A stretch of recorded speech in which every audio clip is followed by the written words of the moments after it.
Hi everyone, I am Kate O'Keefe and this is Kate O'Keefe Rom-Com Audiobooks. Today I'm continuing to read No More Bad Dates. We're up to chapter 8, so read along with me or sit back and listen. Okay, chapter 8. When you're a McCarthy, Sundays mean it's time for another mandatory McCarthy meal, and this Sunday is no exception. As I'll be taking over high tea as of next weekend, this will be my last Sunday family lunch for the foreseeable future, and I'm both excited and sad about it.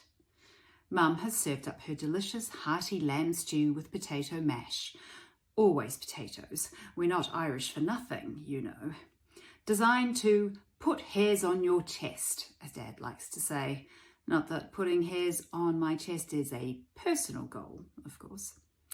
I've devoured it in record time, then sit and wait for a break in the conversation to share my high tea news with Sean, Abigail, Fiona and Caitlin. Mum keeps winking at me conspiratorially across the table, and I've caught Dad shooting me glowing looks since we sat down. Subtle is not a word often used in describing Siobhan and Patrick McCarthy.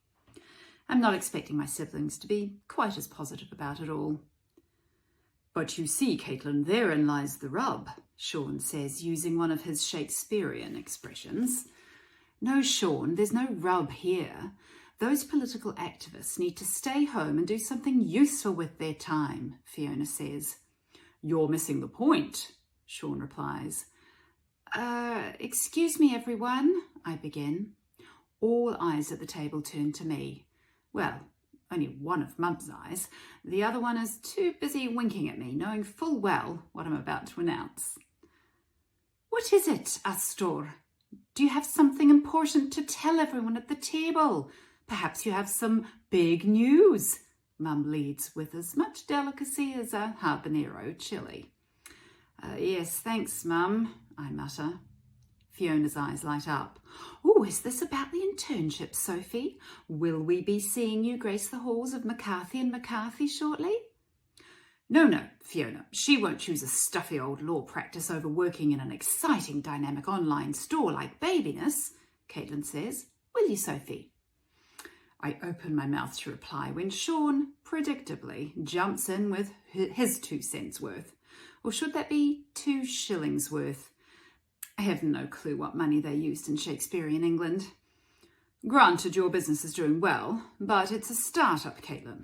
McCarthy and McCarthy is an established legal practice with 2 of us spearheading its success. Methinkest Sophie would be a fool not to choose us. All right, you 3, Dad says, and not a moment too soon.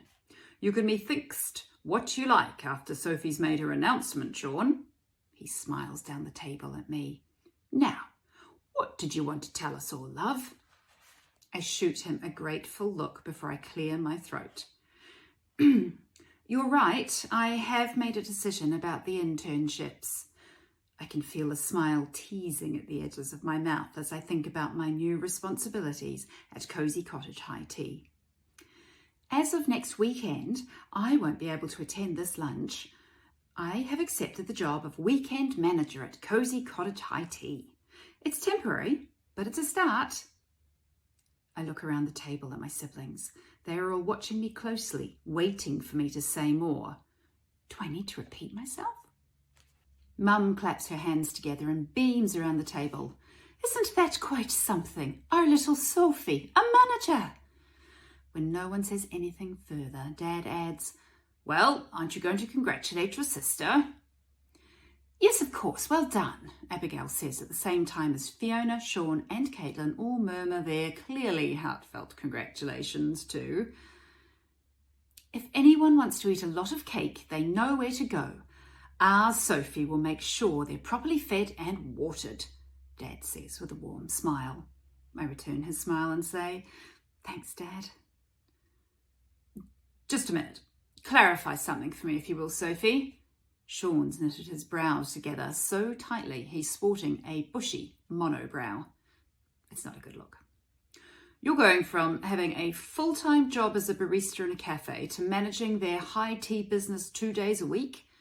And it's only temporary? Why? Paige, one of my bosses, has got bad morning sickness, I reply. Hypermesis gravidarum, Caitlin says with a sage nod. It's basically Latin for throwing your guts up day in, day out. Delightful, Sean says. Thanks for that, Caitlin. Well, whatever it's called, she's not been well and needs to take some time out. A surge of pride hits me as I add, they said they'd trust me and don't want anyone else to manage the place. So it's a temporary position until this boss of yours has stopped throwing up so much? Sean asks. She said she won't be back until after the babies are born, I reply. Caitlin pulls a face. Ooh, twins, that'll be a shock. Undeterred, Sean continues. And when this woman with the Latin morning sickness, hyperemesis gravidarum, Caitlin repeats. Yes, that.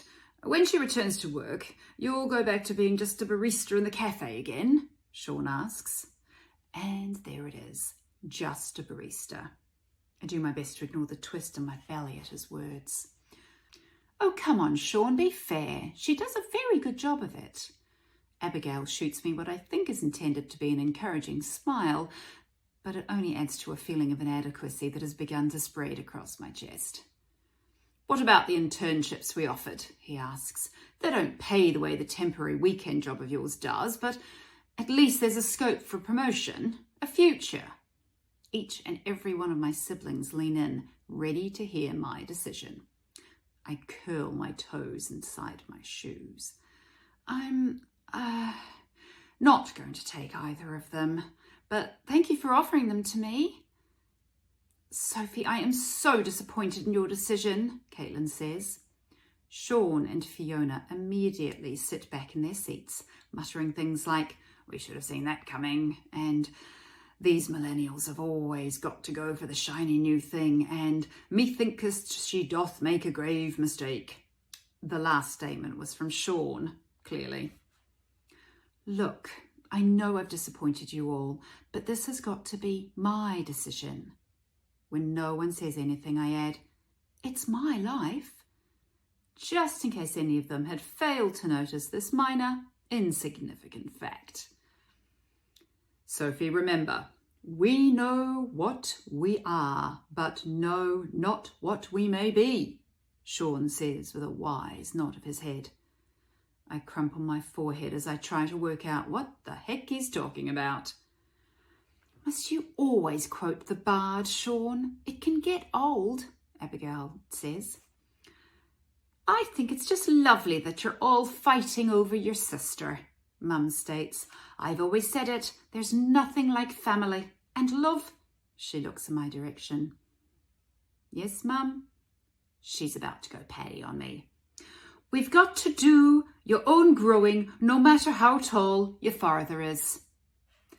It's an old Irish saying that says, no matter how successful others in my family are, I need to find my own success. I can't help but smile at Dad. He winks at me, a big grin on his face. Yes, Mum. Caitlin sits up straighter in her chair and announces, I've got an idea. Something I think we can all agree to. Sophie can give this high tea thing a shot while her boss is suffering, the poor woman. And when she's back, we can reassess things. I don't like the sound of reassess things.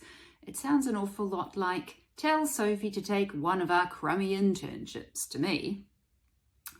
Brilliant idea, Caitlin, Sean replies eagerly. I agree, Fiona adds. What do you think, Sophie?